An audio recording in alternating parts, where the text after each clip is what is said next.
Marcos 16, a partir do 1, diz assim: Passado o sábado, Maria Madalena, Maria mãe de Tiago e Salomé compraram essências aromáticas para ungir o corpo de Jesus. No primeiro dia da semana, bem cedo, ao nascer do sol, elas foram ao sepulcro e diziam umas às outras: quem nos removerá a pedra da entrada do sepulcro? Mas, levantando os olhos, notaram que a pedra, que era muito grande, já havia sido removida. E ao entrarem no sepulcro, viram um moço sentado à direita, vestido com um manto branco, e ficaram com medo. Ele, porém, lhes disse: não tenhais medo, procurais Jesus, o Nazareno, que foi crucificado. Ele ressuscitou, não está aqui, este é o lugar onde o puseram. Mas ide, dizei a seus discípulos e a Pedro que ele vai adiante de vós para a Galiléia, ali o vereis como ele vos disse. Então elas saíram e fugiram do sepulcro, tremendo e assustadas, e não disseram nada a ninguém, pois estavam com medo. Com medo. Obrigado, Jesus. Obrigado pela tua palavra. Obrigado pelo teu povo. Obrigado pela tua obra na cruz, a tua ressurreição, que é garantia da nossa salvação.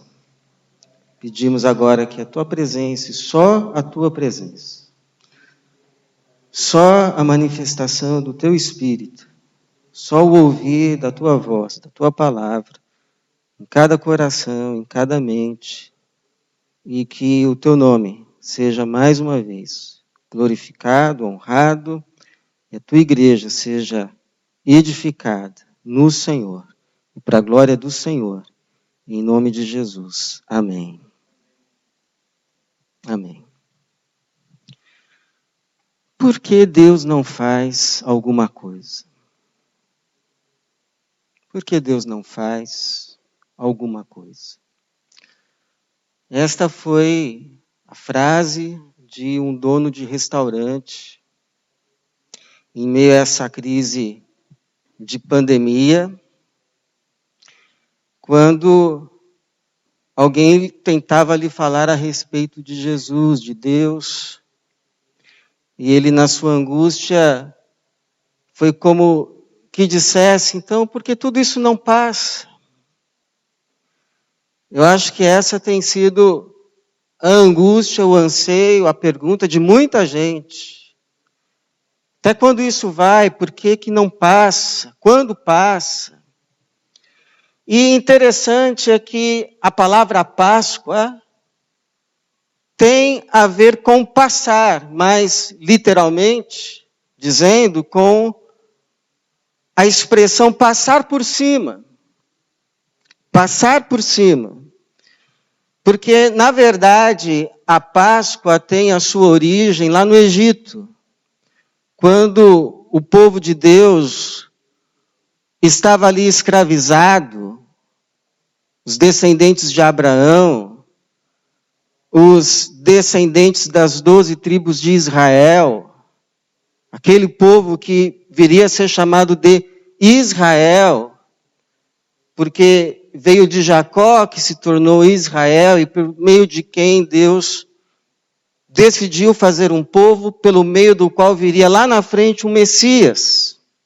Esse povo estava escravizado no Egito, já há 400 anos, talvez também se perguntando quando isso passa. Deus, então, em um momento, ele visita Israel na sua escravidão, ele promete libertação, ele envia 9 pragas e agora está para enviar a última, que será a morte dos primogênitos. À meia-noite o anjo da morte vai passar, e então Deus avisa Moisés para dizer ao povo matar um cordeiro sem defeito, macho, de 1 ano. Símbolo. E o sangue desse cordeiro deveria ser colocado nos umbrais da porta de cada casa israelita. Então eles iam ali comemorar, celebrar a primeira Páscoa. Porque à meia-noite, quando o anjo fosse passar, trazendo morte ao primogênito de cada casa, a casa em que ele visse lá o sangue do cordeiro, ele não entraria trazendo morte. Mas ele passaria por cima, e aquela casa então seria poupada da morte. E naquele mesmo dia, ou melhor, naquela mesma noite, Israel é liberto. Porque os egípcios, assustados com tudo que tinha acontecido, e agora a morte dos seus primogênitos, praticamente expulsa o povo de Deus, expulsa Israel do próprio Egito. Então, eles são libertos, eles passam da escravidão para a liberdade. Eles passam do Egito e caminham rumo agora a Canaã. Eles passam da morte para a vida. Porém, esse cordeiro, ele era símbolo de algo muito maior. O Cordeiro de Deus que tira o pecado do mundo. O próprio Jesus, Cristo, que veio como o Cordeiro de Deus, tanto que quando João Batista o vê, ele diz, eis aí o Cordeiro de Deus que tira o pecado do mundo. Esse Jesus, Cordeiro de Deus, derrama o seu sangue na cruz, o sangue do Cordeiro, e depois de 3 dias, ele vence a morte, ele ressuscita, assinalando então a passagem não apenas dele, mas de todos aqueles que estão nele, cobertos pelo sangue dele. Da escravidão do pecado, agora para a liberdade dos filhos de Deus. Do reino das trevas, agora para o reino da sua luz. E da morte eterna, agora para a vida abundante, a vida de Deus, que chamamos também de vida eterna. Por isso que Paulo vai dizer que Jesus é o nosso Cordeiro Pascual. Jesus é a nossa Páscoa, porque é nele, por meio dele, que nós passamos por cima da morte e recebemos vida. Ele é a nossa Páscoa, ele é a nossa passagem. A pergunta é, o que a mensagem da Páscoa, que eu procurei resumir aqui nesses poucos minutos, fala para nós nesse tempo que vivemos hoje, esse tempo que parece que não passa, nesse tempo em que parece que a morte está reinando, o anjo da morte está visitando muitas casas, e o domingo da ressurreição parece que não chega nunca. O que é que essa mensagem tem a nos dizer? Primeiro é que tudo isso uma hora há de passar. Vai passar. Tem que passar. Não pode permanecer. O Império Romano chegou a 500 anos, mas passou. A Segunda Guerra Mundial durou cerca de 6 anos, mas passou. Imagine quem estava nela, parecia que não passava nunca. A gripe espanhola diz que durou quase 3 anos, mas também passou. Essa epidemia que dura mais de 1 ano há de passar, porque não tem como um tempo ruim permanecer. Ele pode durar um tempo, ou mesmo muito tempo, mas não pode durar ou permanecer todo o tempo. Como foi o caso aqui desse tempo que Jesus chamou de Hora das Trevas, que começou na quinta-feira, quando ele foi preso, teve o seu ápice na sexta-feira, alcançou o sábado, Mas chegou o domingo, nasceu o sol e Jesus ressuscitou. Como diz aqui o versículo de número 2, no primeiro dia da semana, bem cedo, ao nascer do sol. Emblemático essa expressão. Não era mais a sexta da paixão, nem o sábado do descanso. Era agora o domingo da ressurreição. O sol nasceu e a noite passou. Por mais longa que seja uma noite, uma hora o sol da justiça nasce e ela passa. E assim vai ser até o último dia. Nós vamos viver uma sucessão entre dias e noites e dias, até que chegue o último dia, quando então só será dia. Só será dia. Como diz o Apocalipse 22:5, não haverá mais noite.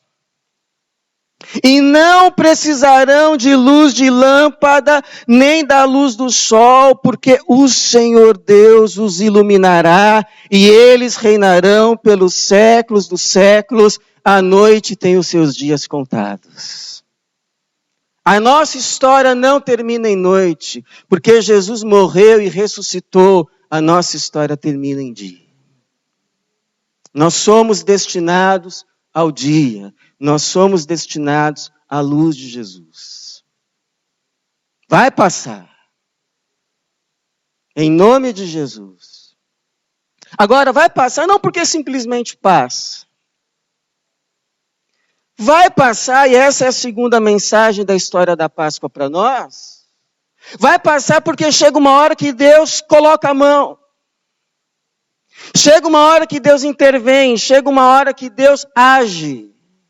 Em meio à nossa confusão.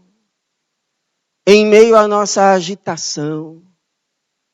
Em meio a toda a nossa inquietude.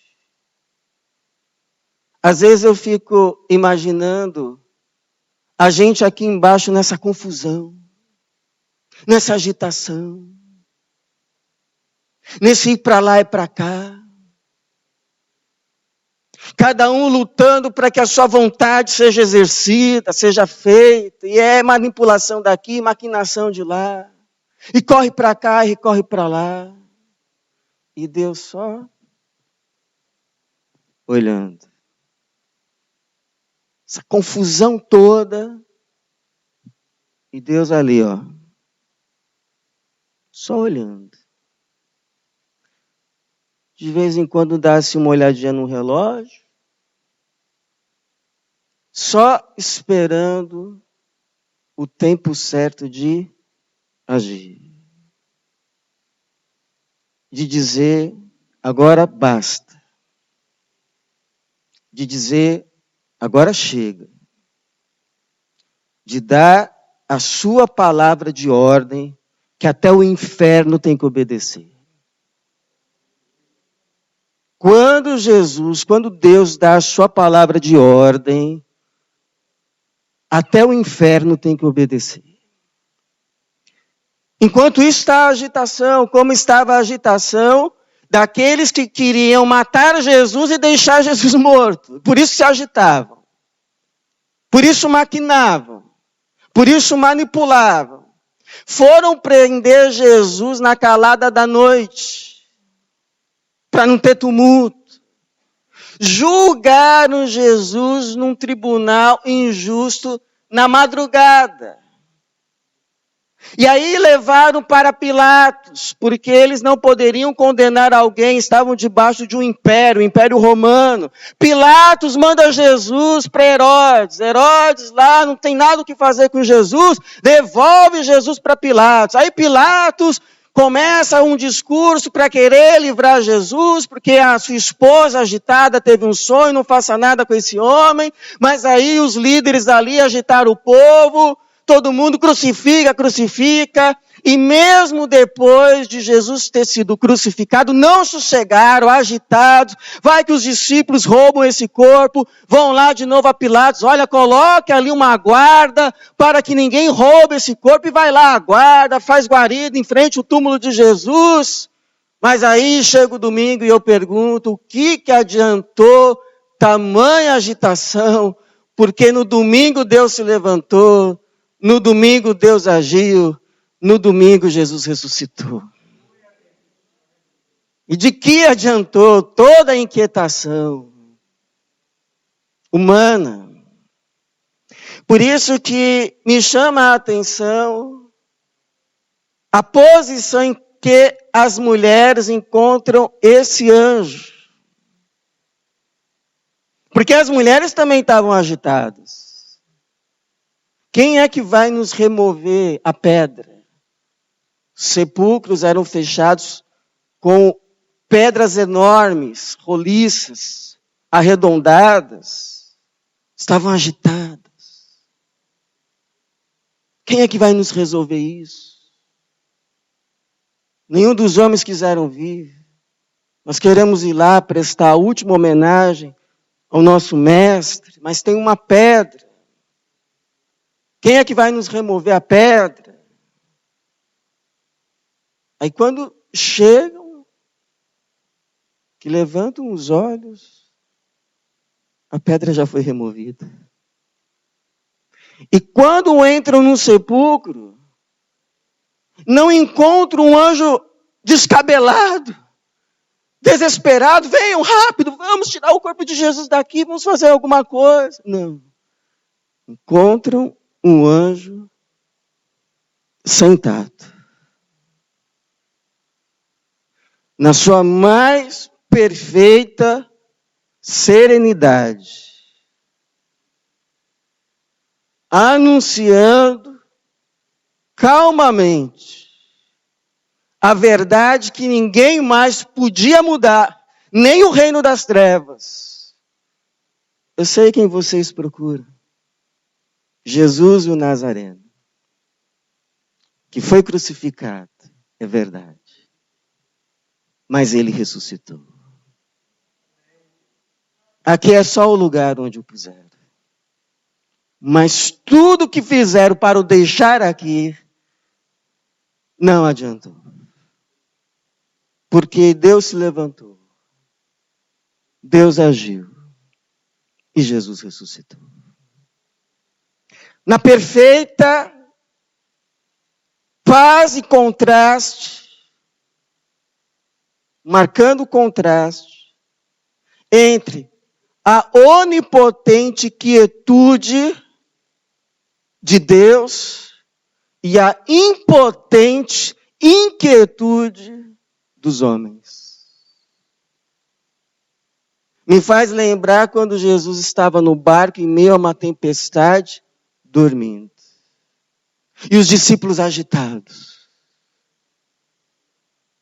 E aí Jesus, então, na hora certa, se levanta, dá a sua palavra de ordem e tudo se acalma. E a grande bonança. Quem é este que até o mar obedece? Mar agitado. Jesus deu a palavra de ordem e tudo se acalmou.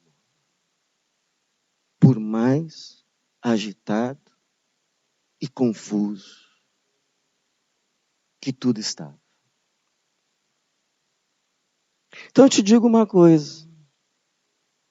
Se você está aí por dentro agitado, angustiado, diante de situações, ou mesmo uma situação só, porque às vezes apenas uma situação já é suficiente para nos inquietar, não é verdade?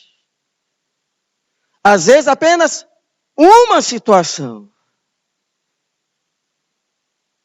uma pessoa. Se você está inquieto por causa de uma situação em que você não sabe o que fazer, nem como fazer, nem quando fazer, porque você não pode fazer, então a palavra que eu te dou é o refrão de uma música que tem ficado conhecida, porque fala a alma de qualquer um. Calma, calma, não te preocupes, tenha calma. Calma, calma. E este refrão eu dedico à tua alma. Calma, calma. Porque no tempo certo, aquele que tudo pode fazer, que sabe o que fazer, como fazer e onde fazer, ele vai fazer. E não tem treva que pode impedir ou desfazer. É como disse o próprio Jó em meio ao seu sofrer. Eu sei que meu Redentor vive e por fim se levantará sobre a terra. Vai chegar a hora e Deus vai se levantar. E não tem treva que pode impedir. Terceiro, Deus, isso tudo passa porque chega uma hora que Deus age. Mas, enquanto isso, para a gente ver o agir, porque na verdade Deus já pode estar agindo. A gente aqui não está vendo. Para a gente ver, a gente precisa de pelo menos 3 coisas: ouvir, crer e obedecer. Ouvir, crer e obedecer. O problema é que às vezes a gente quer fazer o contrário. A gente quer primeiro ver, para então crer, para então ouvir e pensar se vai obedecer. Senha errada. Você não vai ver nada assim. Hoje em dia não é assim, parece que tudo para você ver você tem que pôr a senha certa. Você quer ver o e-mail, tem a senha. Você quer ver a sua conta, tem a senha. Você quer ir ver o teu dinheiro lá tirar do caixa, tem que pôr a senha. Se você errar a senha, você não vê nada. Então, guardadas as devidas proporções, não estou falando que para ver Jesus tem mistériozinho, não. É só uma analogia. Mas às vezes as pessoas, elas são assim, não, se eu ver, um dia se eu ver, aí eu posso crer. Mas essa é a senha errada. Qual é a senha correta? É ouvir, crer, obedecer. Aí você vai ver.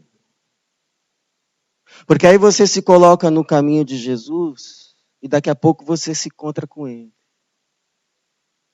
E ele te diz: que bom que você veio. Que bom que você ouviu. Que bom que você obedeceu. Vem comigo. Porque eu tenho um caminho para a tua vida a partir daí onde você está.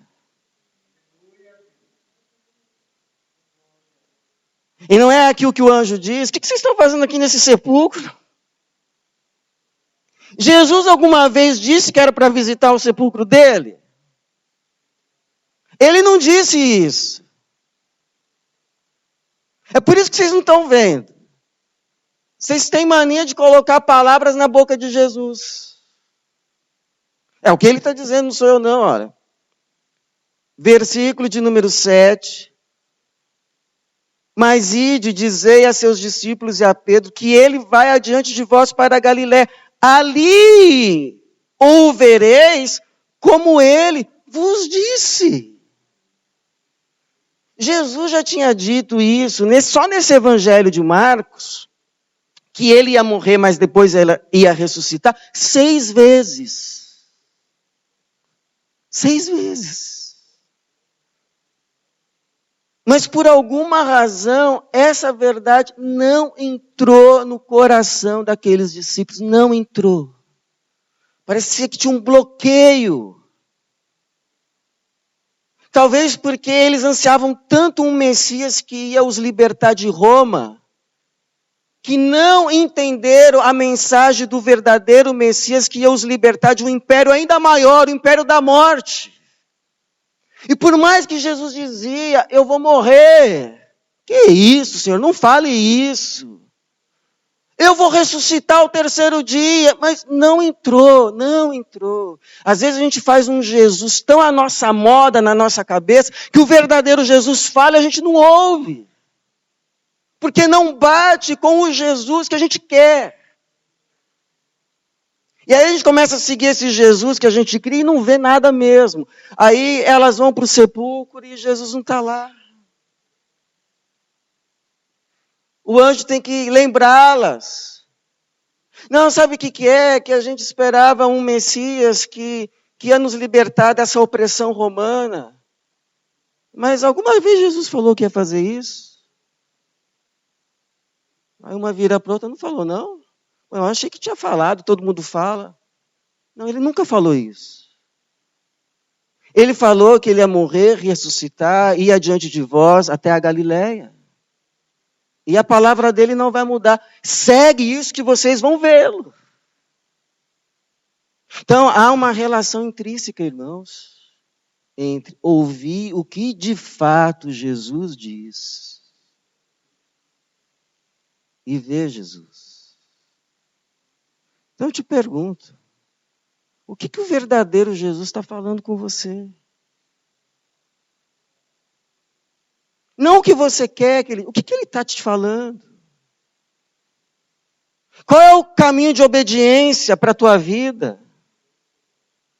Em que você, ouvindo a palavra dele, crendo, ainda que a princípio você não entenda, você diga igual Pedro, olha Senhor, pesquei a noite toda, sou profissional da área, mas diante da sua palavra eu vou fazer, então faz que você vai ver o que vai acontecer. Qual é a palavra dele para a tua vida? O que você está relutando? Igual Paulo relutava tanto, quando ainda Saulo. Então há uma relação intrínseca entre ouvir o que de fato Jesus diz, se colocar a caminho, e aí então ver. Ver a glória de Deus, o rosto de Jesus na tua frente, na tua vida. Porque ele está vivo. Não foi isso que ele disse lá para Marta? Ele não disse, se veres a glória de Deus, você vai crer. Não foi isso. O que ele disse? Se creres, verás a glória de Deus. Então creia em nome de Jesus. Creia. Creia na palavra de Jesus. Leia os evangelhos para você conhecer o verdadeiro Jesus. E peça para o Espírito Santo iluminar o seu entendimento. Que ele fale com você, que ele se revele a você. Porque Jesus se revela. Ele não despreza ninguém que se chega a ele com o coração quebrantado. Jesus, eu quero te conhecer, então vem que eu quero me revelar a você. Sem senha, você quer? Então está aqui. Mas ouça o que eu estou te dizendo. Se coloque em caminho comigo. Porque você ainda verá coisas maiores. Foi isso que ele disse para Natanael. Você está aí maravilhado porque eu disse que eu te vi debaixo da figueira. Então vem, porque você vai ver coisas maiores.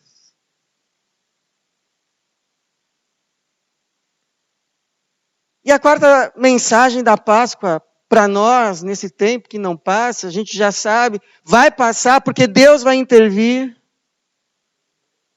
Talvez já esteja fazendo, a gente não está vendo porque a gente tem uma cartilha que se Deus nos seguir, a gente fica confuso.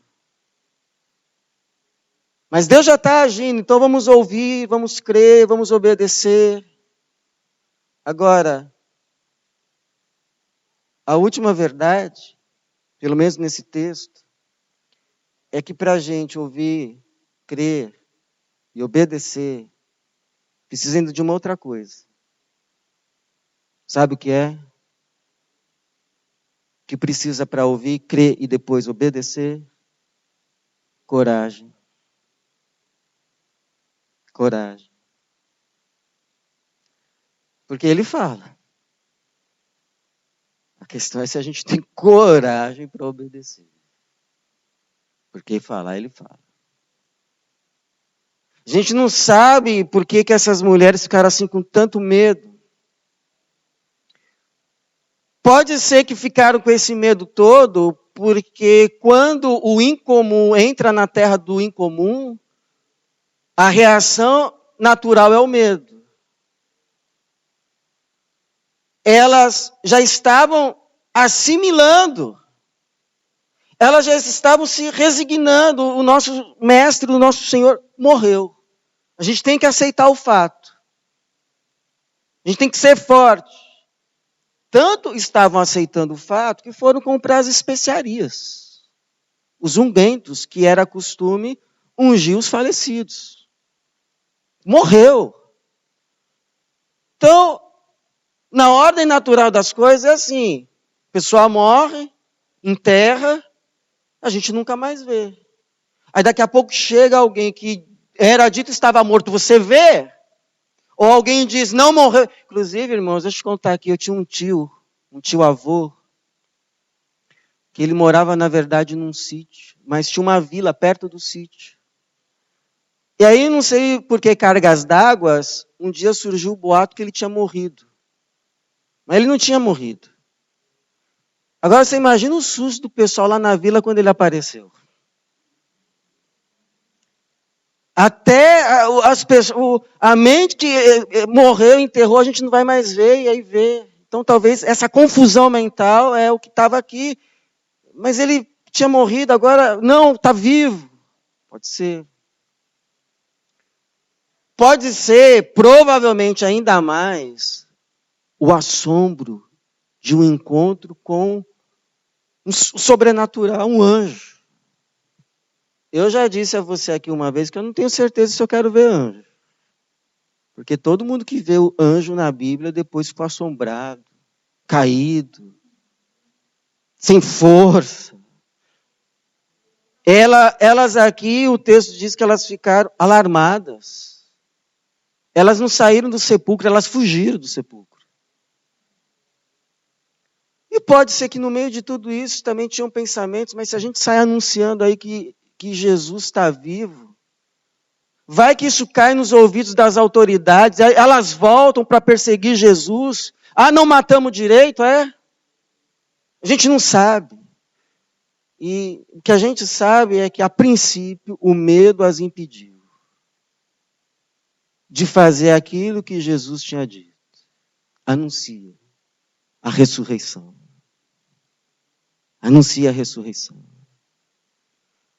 E talvez, em uma primeira instância, assim, a gente fique indignado com elas, não é? Como assim? Elas recebem uma notícia dessa e ficam caladas. Não falam para ninguém porque o texto termina assim. Então elas saíram e fugiram do sepulcro, tremendo e assustadas, e não disseram nada a ninguém, pois estavam com medo. Medo. E a gente pode as recriminar. Mas eu faço aqui uma pergunta. De coração. Quem aqui alguma vez já deixou de pregar o evangelho por medo? Deixou de testemunhar de Jesus justamente por algum tipo de medo, de receio. O que vão pensar de mim? Vão me achar um fanático, um radical, nada a ver, um impróprio que mistura as coisas. Não é assim? Quais serão as consequências? Como olharão para mim? Por isso, irmãos, eu tenho aprendido uma coisa. A gente pode, em alguns momentos, a gente deve ter medo, porque o medo é como se fosse assim um alarme que te mostra o perigo e te ajuda a desviar. Mas não pode ser o medo que determina a nossa vida. Não pode. Temor a Deus, sim. Medo de sofrer, não. Temor a Deus, sim. Medo de sofrer, não. O que determina a nossa vida é Jesus e a palavra dele. É Jesus. E o que ele nos diz.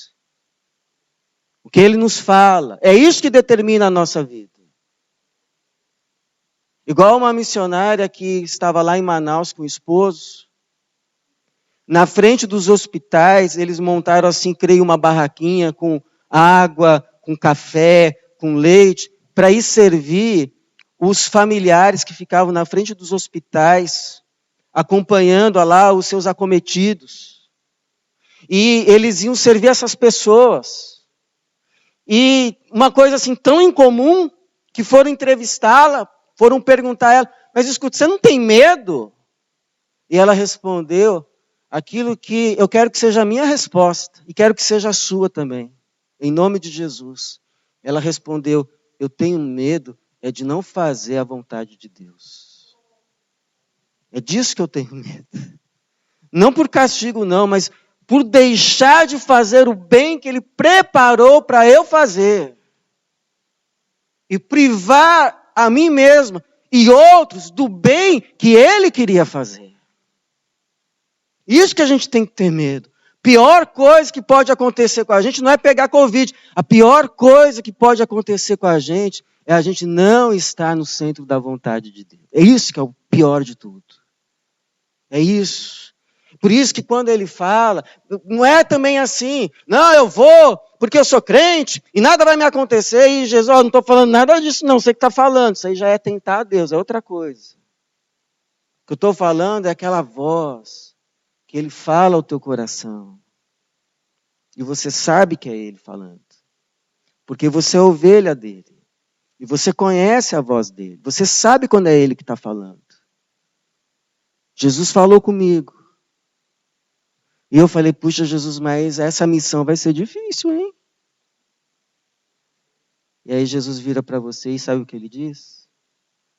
Aquela frase que é uma das que mais aparecem na Bíblia. Não temas.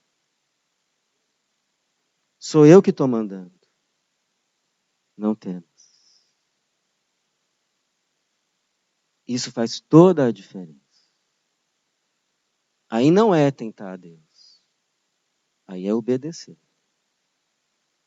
Aí é ter a certeza da promessa. Eu estou convosco todos os dias. Então eu não sei, irmãos, quando isso passa. Mas eu sei de uma coisa. Mesmo nesse tempo, que parece que não passa, pessoas, ao invés de passar da vida para a morte, podem passar da morte para a vida.